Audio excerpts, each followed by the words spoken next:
Bonjour à tous et bienvenue dans ce Swiss Bliss. Nous sommes le 7 octobre 2022 et on a vécu une semaine assez spectaculaire dans les marchés boursiers au sens large, sur le SMI au sens large également.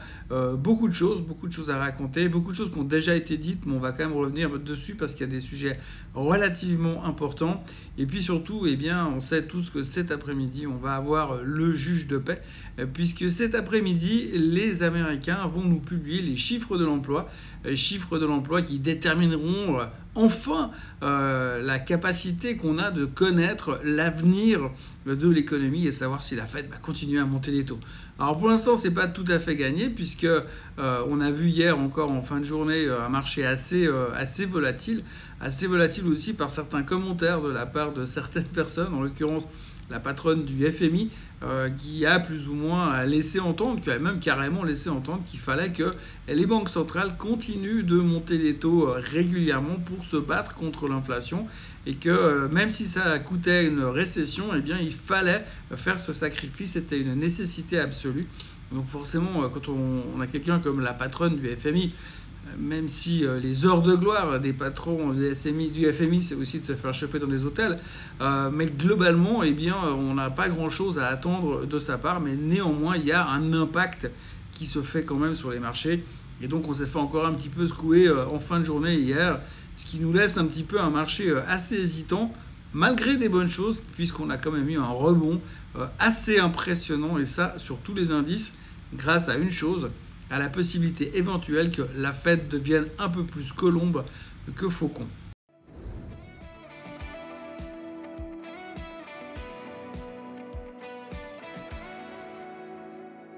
Alors commençons un petit peu par le début. Donc on a terminé vendredi dernier, il y a une semaine, exactement sur le point technique qu'il ne fallait pas casser. On ne l'a pas cassé puisqu'on a terminé pile poil dessus. Donc je parle du S&P 500 aux États-Unis. Comme on le voit sur le graphique, vendredi dernier, on s'est posé pile poil sur les 3585 qui correspondent à la moyenne mobile des 200 semaines. On en a déjà parlé, on a déjà abordé le sujet plusieurs fois. C'était un point important. Pas que ça change grand-chose à la face du monde, mais simplement, psychologiquement, les analystes techniques sont très fans de ce genre de choses. Très fan de ce genre de choses, donc du coup, qu'est-ce qu'on a fait ? On s'est dit, de quoi l'avenir sera fait ? Comment est-ce qu'on va avancer plus loin ?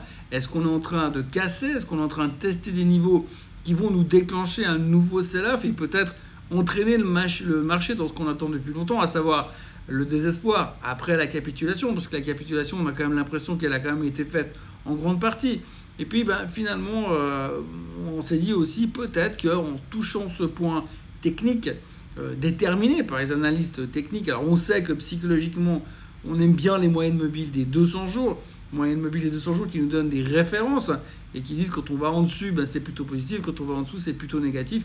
Les 200 semaines, c'est plutôt qu'on est en train de changer complètement de tendance et que c'est vraiment pas beau.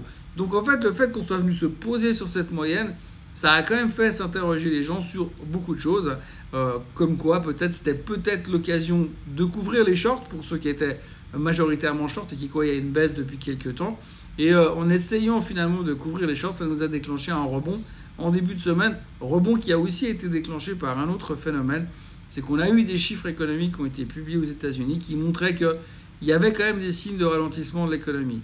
Ce qui veut dire que s'il y a des signes de ralentissement de l'économie, ça veut dire forcément que finalement, la stratégie, le mode de combat qu'a décidé la Fed fonctionne. On est en train de réussir à ralentir l'économie, ce qui veut dire que si l'économie ralentit, peut-être qu'on peut espérer qu'à un moment donné ou un autre, M. Powell se dise que peut-être il va être un peu moins agressif dans sa hausse des taux. Alors pour l'instant, je vous rassure ou je vous rassure pas, on n'en sait rien. Il n'a rien dit, il n'a rien affirmé, rien confirmé. On ne sait pas du tout ce qu'il veut faire. Mais c'est clair qu'on a eu quelques signes cette semaine, on va dire 50-50 parce qu'il y a eu du bon et du mauvais. On a eu quelques signes qui nous ont quand même permis de retrouver un peu d'enthousiasme à très court terme, ce qui fait qu'on a quand même eu 2 jours de rebond spectaculaires durant la semaine. Pourtant, c'était assez mal emmanché puisque finalement, on revient toujours sur un gros problème qu'on a, c'est les rumeurs de faillite qui tournent toujours autour de 2 grandes banques, Une pour nous, les Suisses, le Crédit Suisse, et l'autre pour les Allemands, la Deutsche Bank. Donc ces deux banques semblent extrêmement en difficulté. On a vu que les CDS, les Contract for Default Swap, sont hyper chers. En gros, ça veut dire quoi? Ça veut dire que les gens qui n'ont pas confiance en la pérennité de ces banques-là, qui ont des grosses positions en actions Crédit Suisse ou Deutsche Bank, ils vont acheter des espèces d'assurances. Et comme on le sait toujours, les assureurs ne sont pas des fous. Donc c'est-à-dire que quand vous avez quelque chose qui est extrêmement risqué à pricer, ils vous font payer très cher le risque. Donc du coup, aujourd'hui, on voit que les polices d'assurance pour l'avenir du Crédit Suisse et de la Deutsche Bank sont devenues super chères. Et donc ça a mis une instabilité assez phénoménale sur les marchés qui nous a fait commencer la semaine en tremblant pour finalement avoir une bonne surprise parce que finalement on s'est raccroché à une seule chose. L'économie américaine ralentirait. Alors vous me direz, oui mais Thomas t'es gentil, mais l'économie qui ralentit c'est pas une bonne nouvelle. Non, c'est pas une bonne nouvelle, mais si l'économie ralentit, ça veut dire que la Fed va pouvoir se détendre. Et si la Fed se détend, ça voudrait dire qu'elle change son pivot, son axe, et que peut-être on pourra espérer qu'à un moment ou un autre, notre cher ami la Fed se décide à commencer à changer son fusil d'épaule et arrêter de parler de hausse des taux et commencer à aborder le sujet que même si on restait sur un plateau pendant quelques temps, je crois que ça suffirait au marché pour se détendre et arrêter de se bourrer de Xanax toute la semaine. Donc, en gros, on a eu une semaine extrêmement compliquée, extrêmement volatile, parce qu'on a eu des hauts, des bas, des grosses peurs et un excès de confiance assez phénoménal. Excès de confiance qui a été marqué par ce pic dans le rebond qui a eu lieu mardi. Donc si maintenant on creuse un petit peu plus loin, on peut se poser des questions en se disant est-ce que ça va continuer? Est-ce qu'il y a toujours quelque chose de positif dans ce rebond? Aujourd'hui, c'est la question que tout le monde se pose. C'est la question que tout le monde se pose et où personne n'a aucune réponse. Ce qui était assez marrant au niveau du rebond, c'est qu'on a eu quand même des signaux qui ont été donnés par certains analystes qui sont un peu des indicateurs inversés. C'est-à-dire quand ils viennent vous dire faut tout vendre, généralement c'est là qu'il faut acheter. Je ne citerai pas encore une fois M. Roubini. Et puis de l'autre côté, aujourd'hui, vous avez absolument tous les avis qui sont dans la nature. Comme je le disais dans le Morning Bull Live d'hier, vous prenez un article dans les médias, vous prenez un média financier un peu sérieux comme le Barron's ou comme le Market Watch, et puis vous verrez que la moitié des analystes sont positifs et l'autre moitié sont négatifs. Donc, pour être franc, aujourd'hui, on n'en sait rien. Quand on voit les hésitations du marché, c'est pas simple. Une chose est certaine, c'est qu'on ne sait toujours pas de quoi l'avenir sera fait. Une chose est certaine, c'est qu'il nous manque toujours, on a toujours une liste de problèmes longs comme le bras, où on n'arrive pas à avoir des réponses de ce côté-là, où on ne sait pas du tout ce qui va se passer. Pour l'instant, rien n'a été réglé.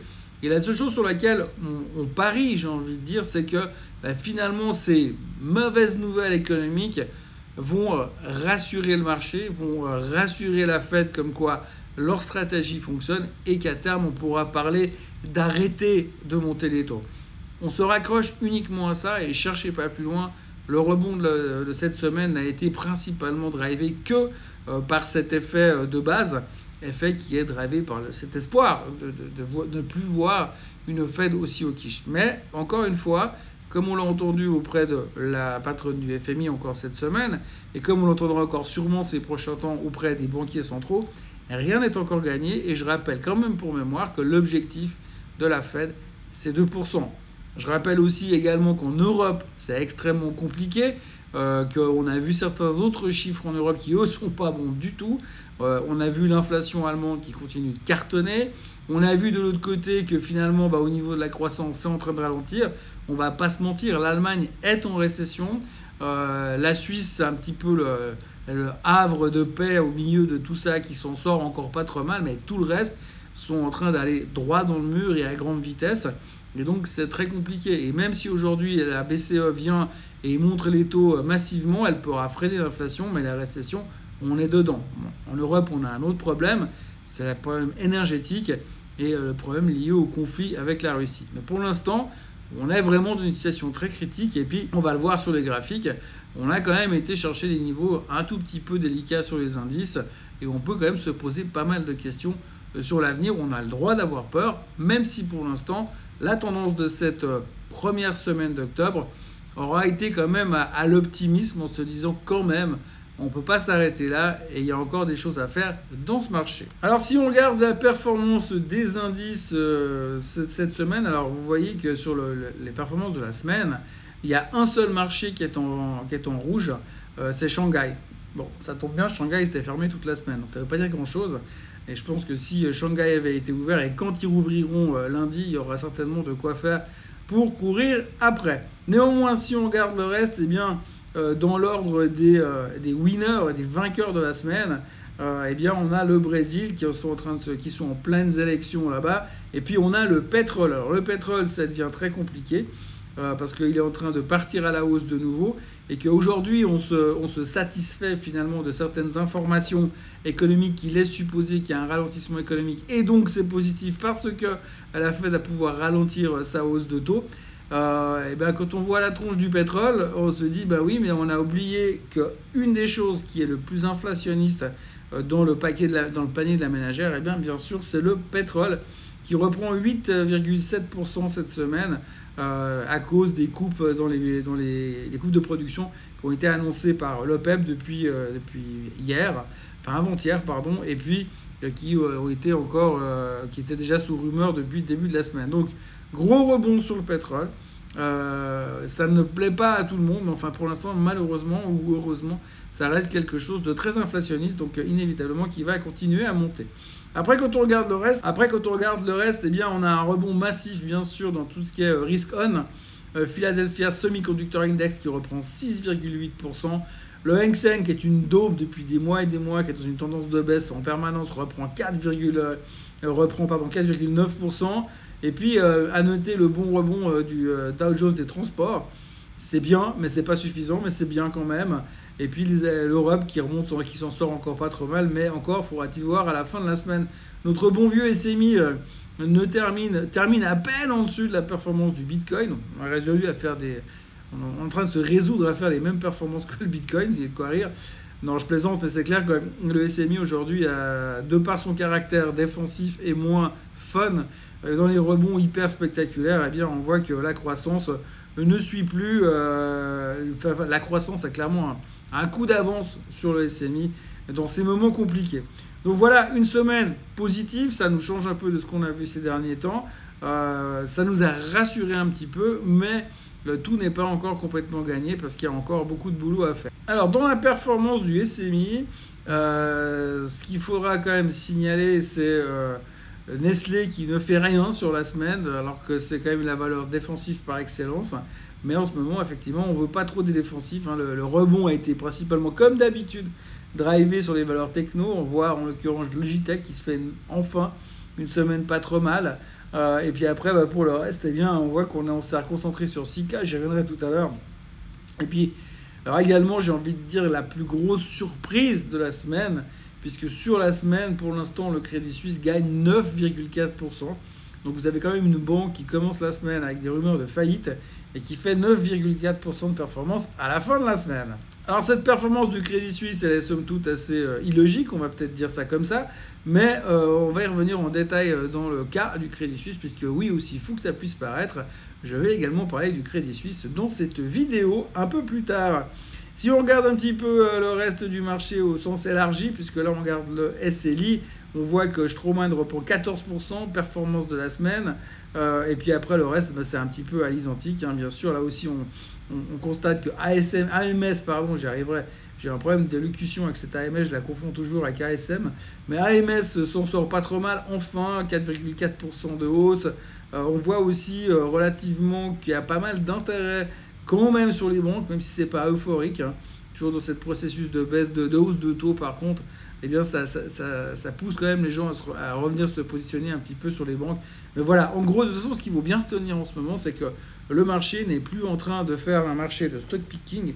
Le marché se concentre uniquement et principalement sur tout ce qui est macro. D'ailleurs, j'ai l'impression d'être résolu je suis plutôt en train de me résoudre à n'être plus qu'un spécialiste macro et plus un spécialiste equity, tellement il se passe pas grand-chose de très sexy, où il y a peu de sectoriel à faire aujourd'hui dans le marché. Techniquement, notre ami le SMI, alors vous voyez, c'est assez spectaculaire. Je veux dire, il y a un truc qui est assez fou.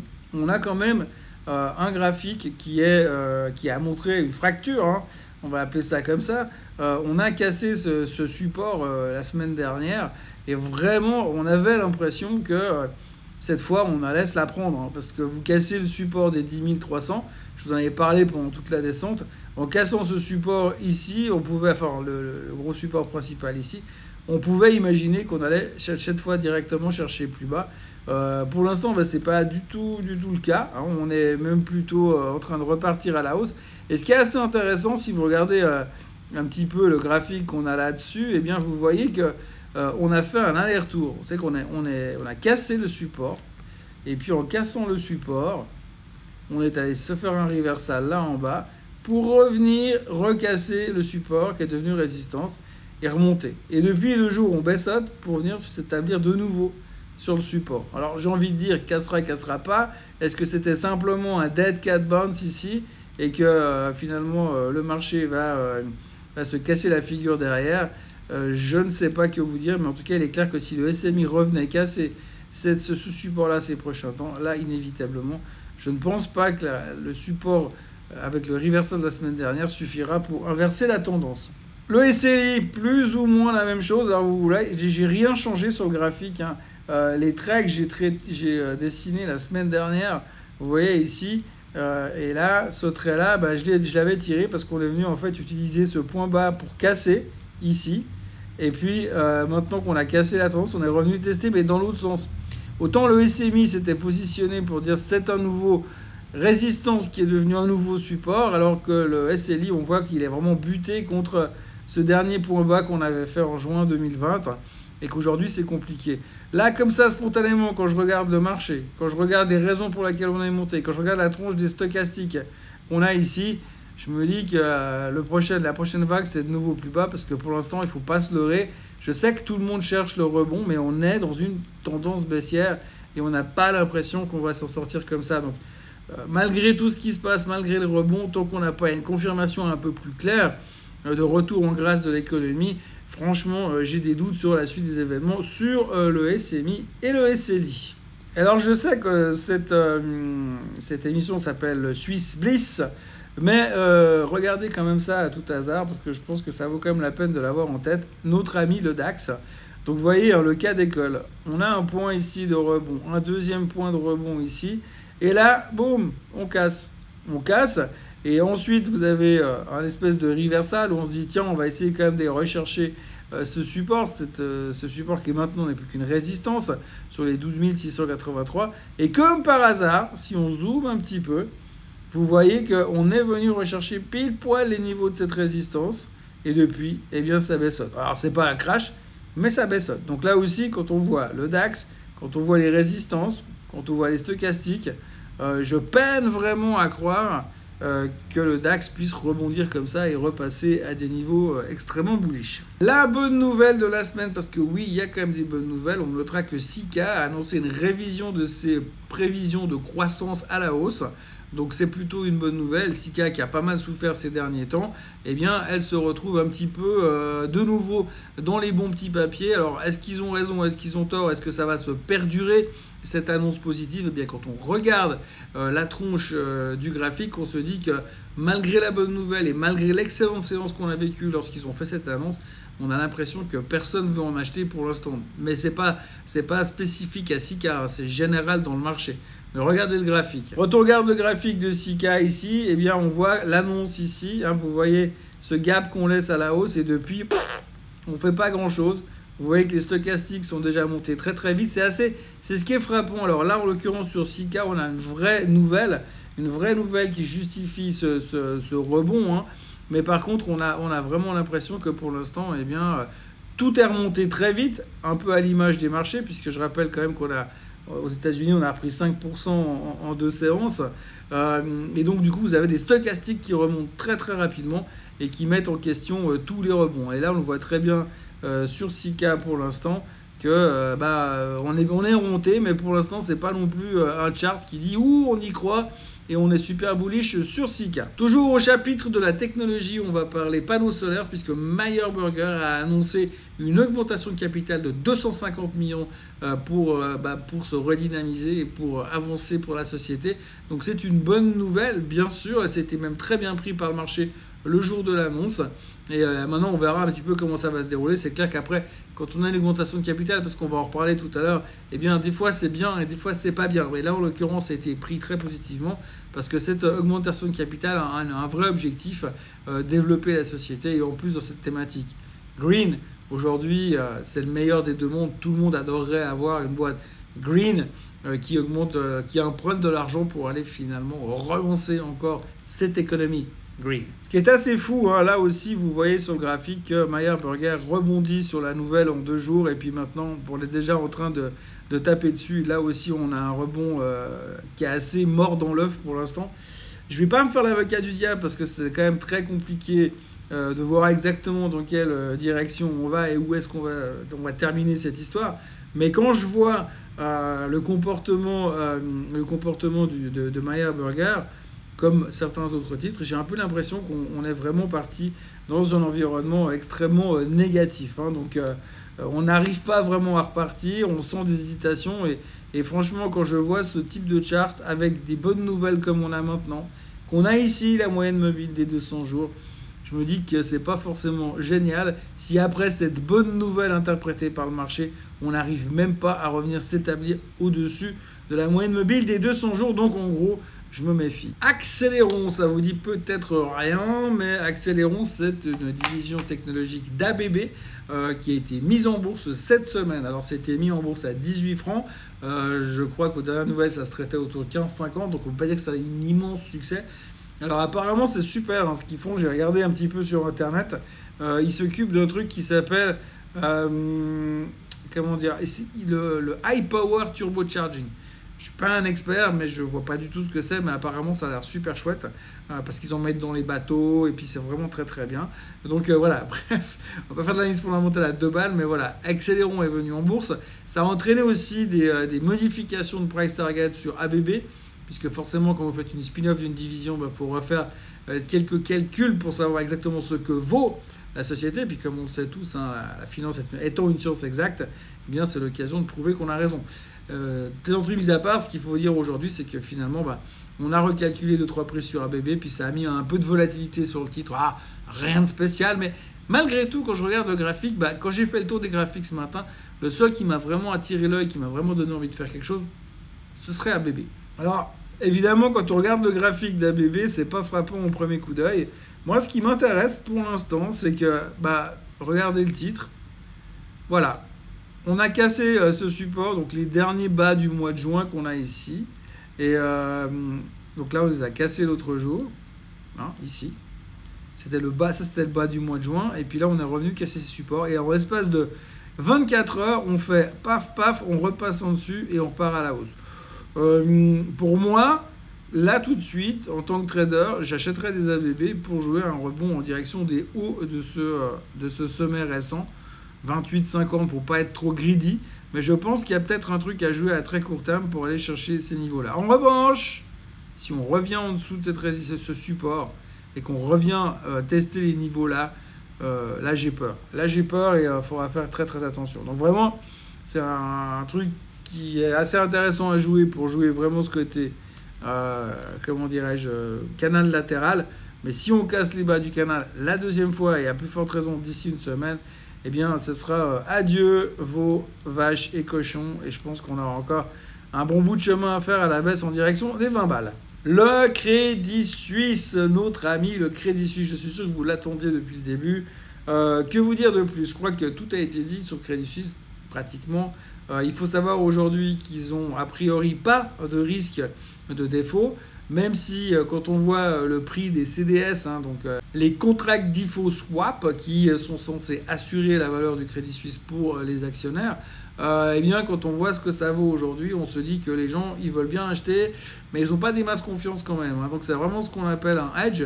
Vous achetez des crédits suisses et puis vous achetez un parachute avec pour être sûr que si jamais on vous fout en bas de l'avion, vous aurez quand même un moyen de vous en sortir. En gros, ce qu'il faut retenir et ce qu'il faut penser, je vais essayer de tout mettre ça en l'espace de moins de 2 minutes. Le CEO est en train de faire le tour des popotes, le tour des gros investisseurs pour leur dire les gars, ça va bien se passer, on a une super boîte, on va s'en sortir, ouais, c'est génial. Donc c'est ce qu'il est en train de faire aujourd'hui. Ça a plutôt bien marché lundi, puisqu'il nous a quand même retourné la crêpe de manière assez spectaculaire. Est-ce que c'est durable? Est-ce que c'est fondamentalement jouable? J'en sais rien, mais j'ai des doutes pour l'instant. Par contre, il y a une chose où je suis plutôt serein, on va dire, c'est sur l'éventuelle disparition du Crédit Suisse. C'est un des gros trucs. On s'est dit, est-ce que le Crédit Suisse peut disparaître? Est-ce que c'est un Lehman moment? Ça paraît quand même compliqué que la Suisse, le gouvernement, les instances fiscales, les instances politiques aient le courage de laisser le Crédit Suisse partir en faillite. Non, j'y crois pas. Ils ont déjà sauvé 2 fois l'UBS ces dernières années. Je vois pas pourquoi tout d'un coup ils laisseraient tomber le Crédit Suisse alors qu'ils ont eu plein de petites conneries, mais pas des aussi grosses que l'UBS, qui justifiaient l'intervention de la Banque centrale. Donc du coup, ou du gouvernement tout simplement. Donc du coup, eh bien, on se retrouve dans une situation extrêmement bizarre avec le Crédit Suisse. Après la nouvelle comme quoi ils allaient faire faillite, on a rebondi massivement. Les excuses sont diverses et variées. Pour l'instant, j'en ai pas une qui me vient à l'esprit comme ça, qui dit c'est génial. Je pense que ce titre est en grande difficulté. Je pense que ce titre ne peut pas disparaître pour des raisons fondamentales du marché et de la Suisse en général. Donc, pas grand-chose à dire. Le Crédit Suisse a fait un nouveau plus bas historique cette semaine. C'est pas dit que ce soit terminé, mais en tout cas, pour l'instant, ça rebondit et il y a un petit peu de spéculation. C'est vrai que psychologiquement, on se dit, si le Crédit Suisse est une daube, ça vaut 0. Mais quand je paye 4 balles pour acheter une action, je ne prends pas des risques monumentaux. Et puis, si le Crédit Suisse s'en sort par miracle, eh bien, ça vaudra de nouveau 17, 18, 20 ou 50 francs suisses. On n'en est pas là du tout, mais alors pas du tout. Néanmoins, voilà, il y a beaucoup de spéculations qui tournent autour du Crédit Suisse. Et comme on sait qu'en Suisse, on n'a pas tant que ça d'occasion de s'amuser, eh bien, les gens reviennent assez facilement sur ce type de valeur. Et je vous dispense de graphique sur le Crédit Suisse parce que franchement, ça ressemble plus à rien. Il n'y a plus de support, il n'y a plus rien. On est au fond du bac et puis il n'y a pas moyen de voir ce que ça pourrait nous amener, en tout cas, si ce n'est de beaucoup de volatilité. Voilà, c'est tout ce qu'on pouvait raconter en ce 7 octobre 2022 dans ce Swiss Bliss. Donc le marché, comme vous le voyez, est très corrélé à ce qui se passe aux États-Unis. Ça rebondit sur la techno, on fait monter la techno en Suisse. On essaie de rebondir derrière avec le reste des titres, mais c'est moins facile parce qu'on est moins véloce que les Américains, en tout cas pour l'instant. Et pour l'instant, on est plus ou moins en train de revenir à la case départ, comme on l'a vu sur le graphique au tout début. Donc grosso modo, une semaine assez orientée vers l'étranger, une semaine qui nous permettait de chercher des idées de notre côté pour savoir comment on pourrait interpréter ça pour nous, pour notre récession à nous, pour notre banque centrale à nous, pour notre non-récession à nous. Mais à la fin, eh bien, on a fait quand même comme le reste, on a suivi le grand frère américain parce que sinon, c'est pas drôle. Voilà, je vous encourage à vous abonner à la chaîne Swissquote en français, à liker cette vidéo si vous avez aimé. Si vous n'avez pas aimé, ne likez pas, vous ne vous sentez pas obligé de le faire. Je vous retrouve lundi matin pour un nouveau Morning Bull Live, comme d'habitude. D'ici là, passez un merveilleux week-end, une très bonne fin de journée, et puis à lundi. Bye bye.